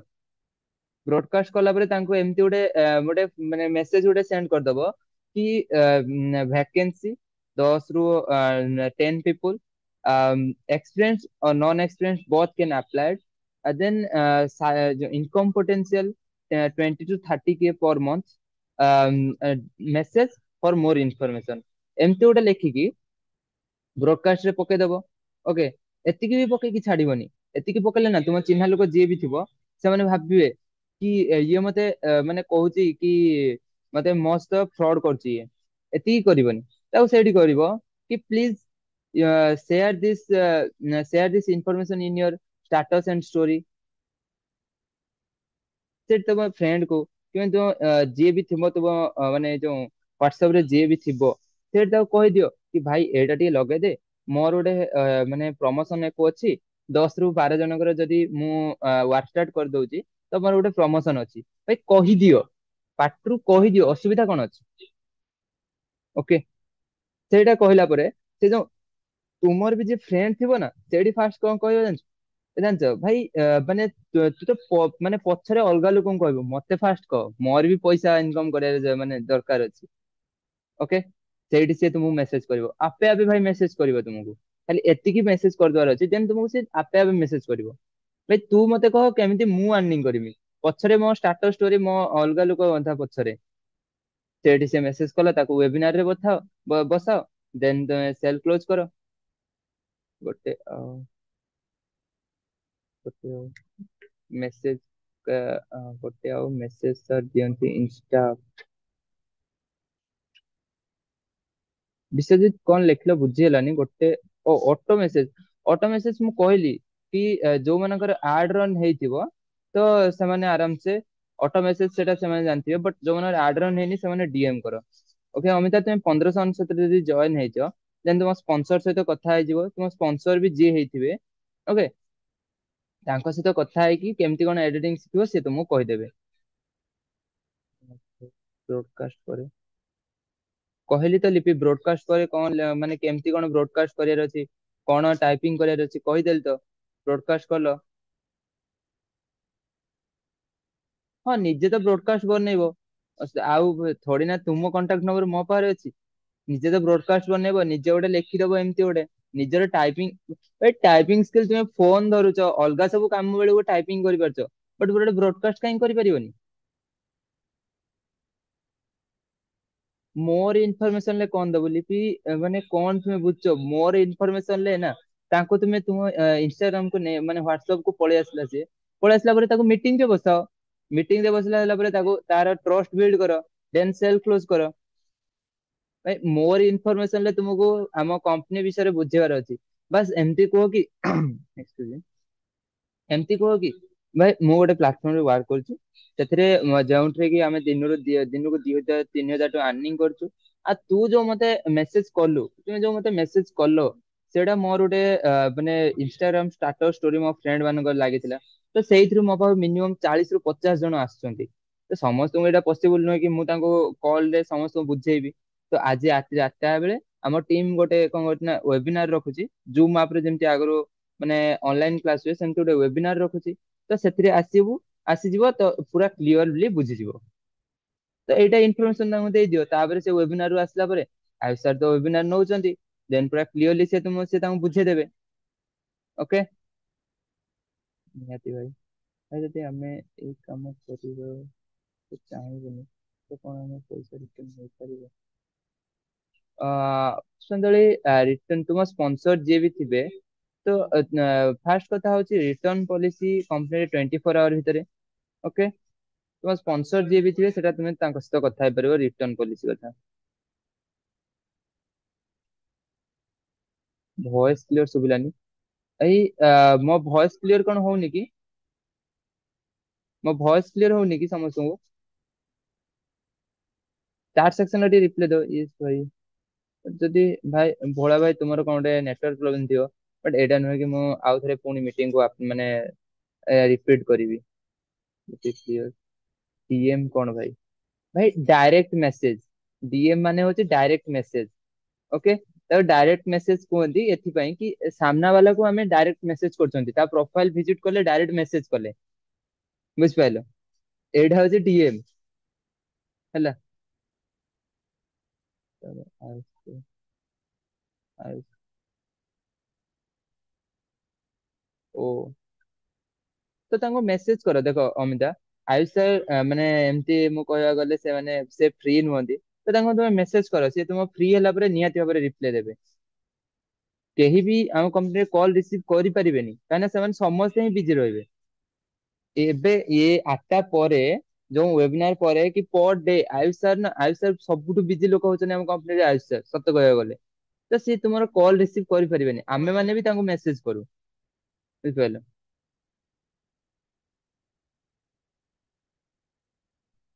ପଇସା ରିଫଣ୍ଡ ହବ କି ନାଇଁ କଷ୍ଟମର ପଚାରିଲେ ଆମେ କଣ ଆନ୍ସର ଦେବୁ? ତ ତାଙ୍କୁ ସେଇଠି କହିପାର 24 ଆୱାର ପର୍ଯ୍ୟନ୍ତ ଆମର ରିଫଣ୍ଡ ପଲିସି ରହୁଛି ନା। ତ 24 ଆୱାର ପର୍ଯ୍ୟନ୍ତ ରିଫଣ୍ଡ ପଲିସି ତାଙ୍କୁ କହିବ। ଓକେ ଓକେ, ବୁଝିଲି ଆପଣ ଦେଖିଲି ମେସେଜ, ବୁଝିଲି ଆପଣ ଲେଟ ରେ ମେସେଜ ସିନ୍ କରୁଛନ୍ତି। ବଟ ଲିପି ମୁଁ ସମସ୍ତଙ୍କର କ୍ଲିୟର କରୁଛି ନା। ଭଏସ କ୍ଲିୟର ଆସୁଛି। ଓକେ। ଦେନ୍ କଣ ଭଏସ, ହଁ ଭାଇ ଏବେ ସବୁ ଠିକ। ସାର୍ ଯଦି ସେ କହିବ କି ତୋର ପ୍ରଫିଟ ପାଇଁ ତୁ ଆମକୁ ଆପ୍ରୋଚ କରୁଛୁ ବୋଲି, ଆମେ କଣ ରିପ୍ଲାଏ ଦେବୁ? ଏମିତି କିଛି ନାହିଁ। ଦେଖ, ସାମ୍ନା ବାଲା ଯେତେବେଳେ ତୁମ ପାଖକୁ ମେସେଜ କରୁଥିବ, ଓକେ, ଦେଖ ତୁମେ ତ ସେଲ କ୍ଲୋଜ କରିବ ମାନେ ତୁମର ପ୍ରଫିଟ। ଓକେ। ବାକି ରହିଲା କି ତୁମର ପ୍ରଫିଟ ପାଇଁ ଏମିତି କେବେ ବି କେହି କ୍ୱେଶ୍ଚନ କରିନାହାନ୍ତି। ଫାର୍ଷ୍ଟ କଥା ହଉଛି ମୋ ଲାଇଫରେ ମୁଁ ଯେବେଠୁ ଆଫିଲିଏଟ ମାର୍କେଟିଂ କଲିଣି, ସେବେଠୁ ଏପର୍ଯ୍ୟନ୍ତ କେହି ମତେ କ୍ୱେଶ୍ଚନ କରିନାହାନ୍ତି। ବୁଝିପାରିଲ? ଏମିତି କ୍ୱେଶ୍ଚନ କେହି ବି କରିନାହାନ୍ତି, କି ଆଗକୁ ବି କରିବେନି। ଏମିତିଆ କ୍ୱେଶ୍ଚନ। ବୁଝିପାରିଲ? ତ ପ୍ରଫିଟ ହବ ବୋଲି ସେଟା ତୁମେ ତାଙ୍କୁ କହିବ କାହିଁକି? ପ୍ରଫିଟ କଥା ତୁମର ଫାର୍ଷ୍ଟ କଥା ହଉଛି, ତୁମେ ତାଙ୍କୁ ପ୍ରଫିଟ କଥା କହିବ କାହିଁକି? ମତେ ଗୋଟେ କଥା କହିଦିଅ। ତୁମେ ତାଙ୍କୁ ଆମ ବିଜନେସ ବିଷୟରେ ବୁଝେଇବ, ଭାଇ ତୁ ବି ଏମିତି ଆର୍ନିଂ କରିପାରିବୁ, ମୁଁ ଯେମିତି ଆର୍ନିଂ କରୁଛି, କି ମୋ ଟିମ ଯେମିତି ଆର୍ନିଂ କରୁଛି, ତୁ ବି ସେମିତି ଆର୍ନିଂ କରିପାରିବୁ। ତୋ ଭିତରେ ବି ପୋଟେନସିଆଲ ଅଛି, ତୁ ବି ସେମିତି ଆର୍ନିଂ କରିପାରିବୁ। ଓକେ। ଏମିତି ତୁମେ ତାଙ୍କୁ ବୁଝାଅ ଭାଇ। ଯେତେ ସେ କ୍ୱେଶ୍ଚନ କରୁଛନ୍ତି ନା, ତାକୁ ତୁମେ ନିଜ ମାଇଣ୍ଡ ଭିତରେ କଟାଅ କି ହଁ ଏମିତି ଯଦି ମୁଁ କହିଦେଲି ତ ସାମ୍ନା ବାଲାର ଡାଉଟ ଯାହା ବି ଥିବ କ୍ଲିୟର ହେଇପାରିବ। ଏମିତି କର, ଭାବିକି ନିଜେ କୁହ ନା କିଛି ଗୋଟେ, ସେଇଠି ଗୋଟେ ଆଇଡିଆ ଆପ୍ଲାଏ କର। ବଟ୍ ଆପଣଙ୍କ ନେଟୱାର୍କ ସ୍ଲୋ ଚାଲୁଛି ବୋଧେ। କଣ ମୋର ଭଏସ କ୍ଲିୟର ଆସୁନି କି ମାନେ ଯୋଉ ଭିଡିଓ କ୍ଲିୟର ଆସୁନି କି ମୋର? ନେଟୱାର୍କ ସ୍ଲୋ ଆସୁଛ ବୋଲି କହୁଛ। ଏ ତ ଆସୁଛି ତ। ଅନୁଷ୍କା କଣ ଲେଖିଲ, ୱାର୍କ କଣ ଲେଖିବି? ୱାର୍କ ଲେଖିଦିଅ, ୱାର୍କ ଅନ୍ ଇନଷ୍ଟାଗ୍ରାମ। ୱାର୍କ ଲେଖିଦିଅ ଇନଷ୍ଟାଗ୍ରାମ, କିଛି ପ୍ରୋବ୍ଲେମ ନାହିଁ। ଆଉ ସାର୍ ବେଷ୍ଟ ରେସ୍ପନ୍ସ କରନ୍ତି, ହଁ ଏଇଟା ସିଓର। ଭାଇ ଆଡ୍ ରନ୍ ମାନେ କଣ? ଦେଖ ଲିଲି, ଆଡ୍ ରନ୍ ହଉଛି ଗୋଟେ ଏମିତି ଗୋଟେ ମାନେ ସେଇଟା ଗୋଟେ ୱେ ଗୋଟେ ଯୋଉଥିରେ କି ଯୋଉ ମାନଙ୍କର ବି ଇଣ୍ଟରେଷ୍ଟେଡ ଥିବ, ଓକେ, ପର ଡେ ତମ ପାଖକୁ ମିନିମମ୍ 200 ରୁ 300 ପାଖାପାଖି ଲିଡ୍ ଆସିପାରିବେ। ଓକେ। ଏଇଟା ଆଡ୍ ରନ୍ କି ଯୋଉ ଥ୍ରୋରେ ତୁମେ ବି ଜଏନ୍ ହେଇଥିବ। ଯୋଉ ଆଡ୍ ଦେଖିକି ଯୋଉମାନେ ବି ଏବେ ବି ଯୋଉମାନେ ବି ଜଏନ୍ ହେଇଛ, ସେମାନେ କିଛି ଆଡ୍ ଥ୍ରୋରେ ଜଏନ୍ ହେଇଥିବ କି କିଛି ଫ୍ରେଣ୍ଡ ସର୍କଲ ରୁ ଜଏନ୍ ହେଇଥିବ। ଓକେ। ତ ଆଡ୍ ଥ୍ରୋ ଯୋଉମାନେ ଜଏନ୍ ହେଇଥିବ ସେମାନଙ୍କୁ ଭଲସେ ପୁରା ଜଣାଥିବ ଆଡ୍ ରନ୍ କଣ। ଏମିତି ଗୋଟେ କି ଗୋଟେ ଲୋକର ସେ ଯୋଉ ଆମର ଯୋଉ ଜବ ଟାକୁ ମାନେ ଆମର ଯେମିତି ରେଫରାଲ ମାର୍କେଟିଂ ଟାକୁ ସେଟା ଇନଷ୍ଟାଗ୍ରାମ ସାରା ମାନେ ପ୍ରଚାର କରାଯାଏ, ମାନେ ଯେମିତି ହାଇଲାଇଟ କରାଯାଏ। ଯାହାର ବି ନିଡ୍ ଥିବ ସେ ମେସେଜ କରେ। ଓକେ। ଆଡ୍ ନିଜେ ବନେଇବୁ? ନାଇଁ ନାଇଁ ନାଇଁ ନାଇଁ, ଆଡ୍ ନିଜେ ବନେଇ ପାରିବନି, ସେଟା ତୁମେ ବନେଇ ପାରିବନି। ଆୟୁଷ ସାରଙ୍କ ସହିତ କଥା ହେଇକି, ଯିଏ ବି ଆୟୁଷ ସାରଙ୍କ ଟିମ ର ଆୟୁଷ ସାରଙ୍କ ସହିତ କଥା ହେଇଯିବ। ଆଉ ଯିଏ ବି ଯାହା ଟିମ ର ହେଇଥିବ ତାଙ୍କ ସ୍ପନ୍ସର କୁ ମେସେଜ କରିବ, ଆଉ 1200 ରୁ 1300 ଟଙ୍କା ଆରେଞ୍ଜ କରିନବ। ଆରେଞ୍ଜ କଲା ପରେ ଆଡ୍ ରନ୍ କରିନବ। ନାଇଁ ସାର୍ ମୁଁ ଇନଷ୍ଟାରେ କରୁଥିଲି, ମତେ ପଚାରୁଥିଲେ। ଓକେ ଓକେ, କିଛି କଥା ନାହିଁ। ତ ଏଇ ଅନ୍ୱେଷା ମୋ ବିଷୟରେ ଯଦି ଜାଣେ ତୁମ ସ୍ପନ୍ସର କୁ ପଚାରିଦବ। ଓକେ। ଏଇ କାମ କଣ ମୁଁ 2 ମନ୍ଥ ପରେ ଷ୍ଟାର୍ଟ କରିବି? ନାଇଁ, ତୁମର ବାସ୍ ବେସିକ ଟ୍ରେନିଂ କମ୍ପ୍ଲିଟ ଦେନ୍ ଷ୍ଟାର୍ଟ। ସତ୍ୟପ୍ରିୟ ଭାଇଙ୍କ କ୍ଲାସ କେବେ ହବ? ହବ ଲିପି, ସତ୍ୟପ୍ରିୟ ଭାଇଙ୍କ କ୍ଲାସ ହବ, ୱେଟ କର। ସତ୍ୟପ୍ରିୟ ଭାଇ ଏବେ ଟିକେ ବିଜି ଅଛନ୍ତି। ସତ୍ୟପ୍ରିୟ ଭାଇଙ୍କ କ୍ଲାସ ହବ। ଏଠି ଅଛି ଆପଣ ଟିକେ ଲାଷ୍ଟ,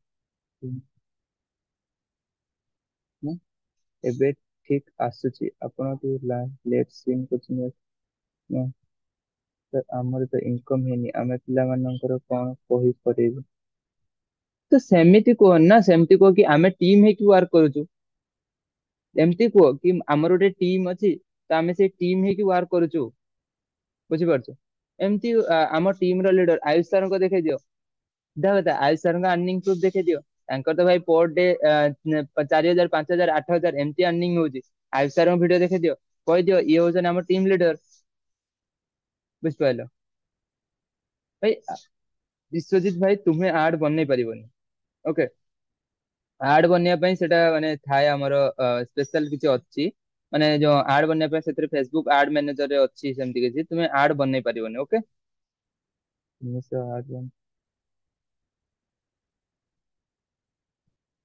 ସେଟା ତୁମର ଲିଲି ତୁମ ସ୍ପନ୍ସର କିଏ?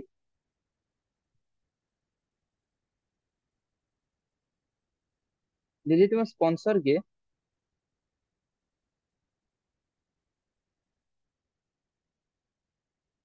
ଶ୍ଵେତା ମ୍ୟାମ। ସେଟା ଶ୍ଵେତା ମ୍ୟାମଙ୍କ ସହିତ କଥା ହେଇଯିବ, କାହିଁକି କଣ କିଛି ପ୍ରୋବ୍ଲେମ ହେଇଥିବ ଆଡରନ ପାଇଁ କି କଣ ହେଇଥିବ। ତ ନେକ୍ସଟ ଟାଇମ ଯେତେବେଳେ ଆଡରନ ହବ ତ ସେଟା ହେଇପାରିବ ତୁମ ସହିତ, ହେଇପାରେ। ହେଲା। ତ ସେଟା ତୁମେ କଥା ହେଇଯିବ। ଓକେ। ନିଜର ଯଦି ଫୋନ ପେ କି ଗୁଗଲ ପେ ନଥିବ ତାହେଲେ? ଭାଇ ମୁଁ କଣ କହିବି ଆଉ ତୁମକୁ, ଏଇ କୋଶ୍ଚେନ କରିବାର ଅଛି। ଏଇଟା ହଉଛି ଲିଡ ଜେନେରେସନ। ଏଇ ଯୋଉ ଫୋନ ପେ ଗୁଗଲ ପେ ଯୋଉ ମେସେଜ ଟା କଣ ଲିଡ ଜେନେରେସନ ଉପରେ। ଗୁଗଲ ପେ ନଥିବ ତ ଫାର୍ମ ଆପ ୟୁଜ କର। ଓକେ। ସେ କହିଲେନି।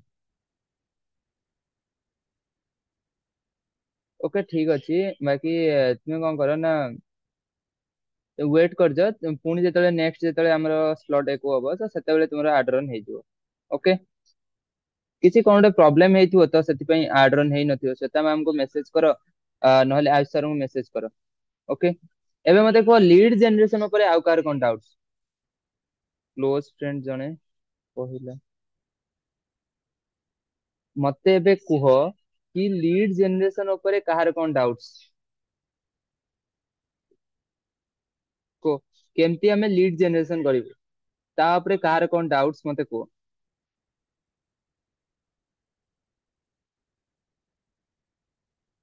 କ୍ଲିୟର।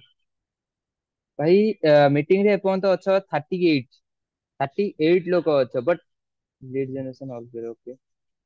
38 ଲୋକ ଅଛ ବାସ୍ ତିନି ଚାରି ଜଣଙ୍କର ମେସେଜ ଆସିଛି।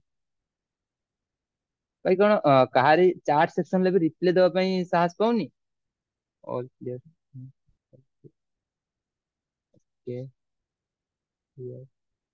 ମୁଁ ବି ଯାହା ଆଜି ମିଟିଂ ରେ କଲି ତା ଭିତରେ ବି ଯଦି ଡାଉଟ୍ସ ଅଛି କାହାର ସେଟା ବି ପଚାରି ପାର। ମୁଁ ବି ଯାହା ଆଜି ମିଟିଂ କଲି ତ ଯାହାର ଯାହା ସେଥିରେ ବି ଡାଉଟ୍ସ ଅଛି ସେଟା ବି ମତେ ପଚାରି ପାର। ଲିଡ୍ ଜେନେରେସନ ମୁଁ ବି ଯୋଉ ଆଜି ମିଟିଂ ନେଲି ଓକେ, ସେଥିରେ ଯାହାର ବି ଯାହା ଡାଉଟ୍ସ ଅଛି ସେଟା ବି ପଚାର ମତେ। ଇନଷ୍ଟାକୁ ପବ୍ଲିକ ହଁ ଅଫକୋର୍ସ ଇନଷ୍ଟାକୁ ପବ୍ଲିକ କରିବାକୁ ପଡିବ ସିଓର ଏଇଟା କିନ୍ତୁ ଯୋଉମାନେ ବି ଏବେ ଇନଷ୍ଟା ପ୍ରାଇଭେଟ ରଖିଛ ସେମାନେ ଫାଷ୍ଟ ମାନେ ଇନଷ୍ଟା ପବ୍ଲିକ କର। ଆଉ ଇନଷ୍ଟାଗ୍ରାମ ପ୍ରୋଫାଇଲ ମାନେ ଫାଷ୍ଟ ଯେତେବେଳେ ଆଫିଲିଏଟ ମାର୍କେଟିଂ ତୁମେ କରୁଛ ଫାଷ୍ଟ ମୁଁ ତୁମକୁ ଗୋଟେ କଥା କହିବି ଇନଷ୍ଟାଗ୍ରାମ ପ୍ରୋଫାଇଲ କୁ ଭଲସେ ମେଣ୍ଟେନ କର। ହାଇଲାଇଟ୍ସ ହାଇଲାଇଟ ତ ଷ୍ଟୋରି ଷ୍ଟାଟସ ପାଇଁ ତ ତୁମ ଆମ ଟିମ ଓଡିଶାରେ କିଛି ମାନେ ପ୍ରୋବ୍ଲେମ ହିଁ ନାହିଁ ଡେଲି ଗୋଟେ ଦିଟା ହାଇଲାଇଟ୍ସ ମିଳିଯାଉଛି। କୋଉ ଦିନ ସତ୍ୟପ୍ରିୟ ଭାଇଙ୍କର, କୋଉ ଦିନ ଆୟୁଷ ସାରଙ୍କର, କୋଉ ଦିନ ମୋର, କୋଉ ଦିନ ଶ୍ଵେତା ମ୍ୟାମଙ୍କର, ଜ୍ଞାନ ଭାଇଙ୍କର ସମସ୍ତଙ୍କର ମିଳିଯାଉଛି। ତ ଆରାମସେ ଇନଷ୍ଟାଗ୍ରାମ ହାଇଲାଇଟ ମେଣ୍ଟେନ ପାଇଁ ତୁମର କିଛି ପ୍ରୋବ୍ଲେମ ନାହିଁ। ଓକେ ତ ହାଇଲାଇଟ ମେଣ୍ଟେନ ସେଟା କର ତା ସହିତ ଇନଷ୍ଟାଗ୍ରାମ ପ୍ରୋଫାଇଲ କୁ ପୁରା ଷ୍ଟ୍ରଙ୍ଗ କର। ଅଲ୍ କ୍ଲିୟର ସରି।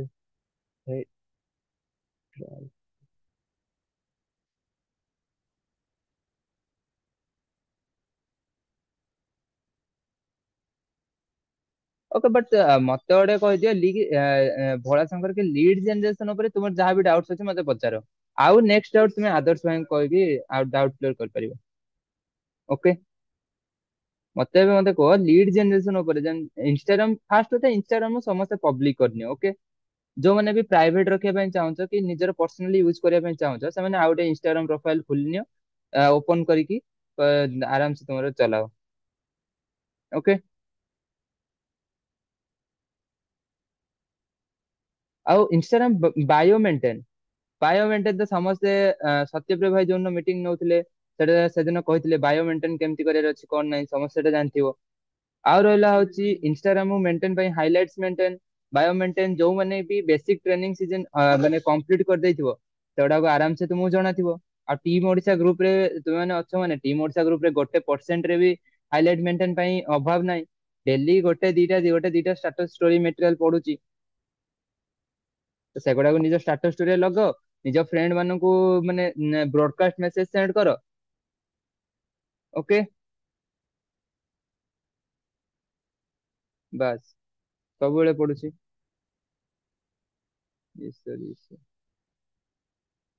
ଏ ମତେ କୁହ ଡାଉଟ୍ସ କାହାର ଆଉ କଣ ରହିଲା? ମତେ ଏବେ କହିଦିଅ କି ଡାଉଟ୍ସ କାହାର କଣ ରହିଲା ଆଉ। No, sir.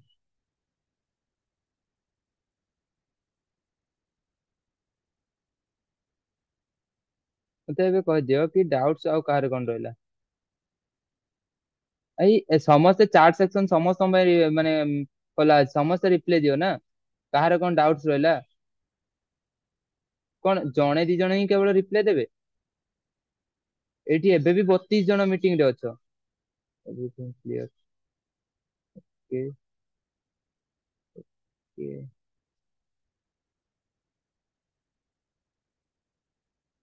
clear, clear. Okay, guys, all clear. ଭାଇ ଯାହାର ବି ଯାହା ଡାଉଟ୍ସ ଅଛି ଲିଡ୍ ଜେନେରେସନ ଉପରେ କି ଇନଷ୍ଟାଗ୍ରାମ ପ୍ରୋଫାଇଲ ମାନେ ଆମର ଯୋଉ କେମିତି କଣ ଡିଏମ କରିବୁ ସେ ତା ଉପରେ ହ୍ୱାଟସଆପ ରେ କେମିତି ଡିଏମ କରିବୁ ତାହା ଉପରେ ଯାହା ବି ଯାହା ଡାଉଟ୍ସ ଅଛି ମତେ ପଚାର। କିଛି ପ୍ରୋବ୍ଲେମ ନାହିଁ କେବଳ ଲିଡ୍ ଜେନେରେସନ ଉପରେ ପଚାର। ଓକେ ଡାଉଟ୍ସ ଡାଉଟ୍ସ କାହାର କଣ ଡାଉଟ୍ସ ଅଛି ଜଲ୍ଦି ରିପ୍ଲେ ଜଲ୍ଦି।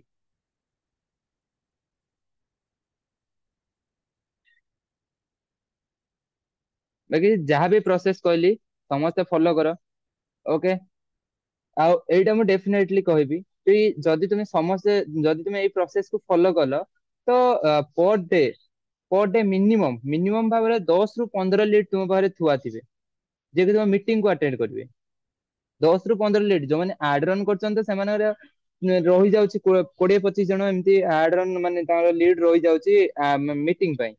ବଟ୍ ଯୋଉମାନଙ୍କର ଆଡ୍ ରନ୍ ହଉନି ସେମାନେ ଏଇ ପ୍ରୋସେସ ଫଲୋ କର। ଆଉ ମୁଁ ଏଟା ତୁମକୁ ଗ୍ୟାରେଣ୍ଟି ଦେଇଦେବି କି ମାନେ କଣ କହିଲ ପର ଡେ ରୁ ମାନେ 10 ରୁ 15 ଜଣ ତୁମର ମିଟିଂ କୁ ଆସିବେ ସିଓର ହିଁ ସିଓର। ଓକେ। ତ ଆଜି ଯିବ ଆଜି ଯାଇକି ନିଜ ହ୍ୱାଟସଆପ ରେ ସମସ୍ତେ ବ୍ରଡକାଷ୍ଟ ମେସେଜ ବନେଇଦବ। ସବୁ ଫ୍ରେଣ୍ଡ କୁ ଗୋଟେ ବ୍ରଡକାଷ୍ଟ ମେସେଜ ରଖିଦେଲ।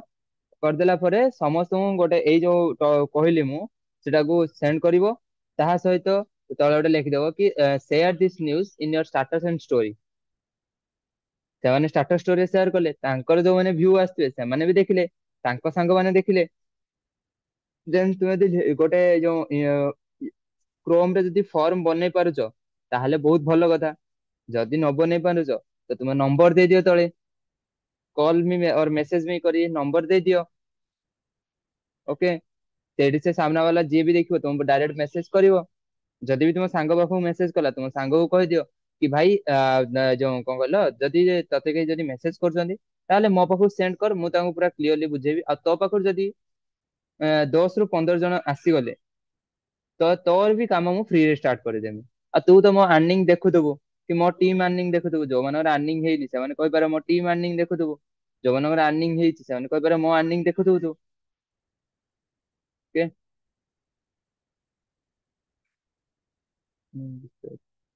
ଫାଷ୍ଟ କଣ କହିବୁ ଆମ ଆର୍ନିଂ ବିଷୟରେ? ସେମିତି କିଛି କହିବା ଦରକାର ନାହିଁ। ତୁମେ ବେସିକ ଟ୍ରେନିଂ ସିଜନ ଅନୁସାରେ କମ୍ପ୍ଲିଟ କରିନ ବୋଧେ? ଭାଇ ଗୋଟେ ଲିଡ୍ ଯେତେବେଳେ ତମ ପାଖକୁ ଆସିବ ନା ତାକୁ ତୁମର ଆର୍ନିଂ କିଛି ଏବେ କିଛି କହିବା ଦରକାର ନାହିଁ। ତାକୁ ଫାଷ୍ଟ ତୁମର ତା ମନ ଭିତରେ ଗୋଟେ ମାନେ ଗୋଟେ କ୍ରିଏଟ କରିଦବ କି ହଁ ସେ ମିଟିଂ କୁ ଆସିବ। ବୁଝିପାରୁଛ? ଏମିତି ତ ତାକୁ କଥା କହିବାର ଅଛି ତୁମକୁ କି ସେ ଯେମିତି ବି ହଉ ମିଟିଂ କୁ ଆସିବ। ବୁଝିପାରିଲ? ସେଇଠି ତାକୁ କହିଦିଅ କି ଭାଇ ଦେଖ ଆମ ଟିମ୍ ଏମିତି ଆର୍ନିଂ କରୁଛି। ମୁଁ ବି ଏମିତି ଆର୍ନିଂ ମାନେ ଆମ ଟିମ୍ ସହିତ ମୁଁ ବି ମିଶିକି ଆମ ଟିମ୍ ସହିତ ଆର୍ନିଂ ରହୁଛି। ତାକୁ ଫୋନ ପେ ର ସ୍କ୍ରିନସଟ ଦେଇଦିଅ। ମୋ ପାଖକୁ ଏତିକି ପେମେଣ୍ଟ ଆସିଛି ଭାଇ ଦେଇଦିଅ ସାମ୍ନା ବାଲାକୁ ଦେଲା ମାନେ ସ୍କ୍ରିନସଟ ୟାକୁ ତାକୁ ଦେଲା ପରେ ତୁମର ତ କିଛି ପ୍ରୋବ୍ଲେମ ହଉନି ନା ଯଦି ତୁମ ସହିତ ସେ ହ୍ୱାଟ୍ସଆପ୍ କରିନେଲା ତୁମର ତ ଲାଭ ରହୁଛି। ବୁଝିପାରୁଛ କି ମୋ କଥା? ତୁମେ ସେମିତି ବି କରିପାର। ଓକେ। ତାକୁ ଯେମିତି ବି ଟ୍ରାଏ କର କି ମିଟିଂ କୁ ଖାଲି ଆସିବ ସିଏ। ୱେବିନାର କୁ ଆସିବ ବାସ୍। ଓକେ। ଏବେ କାହାର କଣ ଡାଉଟ୍ସ? ଏବେ କାହାର କଣ ଡାଉଟ୍ସ ରହିଲା ଆଉ କିଛି? ଆଉ କିଛି? नो। ଓକେ। ଏବେ ଭାଇ ଏବେ କୁହ ସମସ୍ତେ କି how was the meeting guys? How was the meeting guys?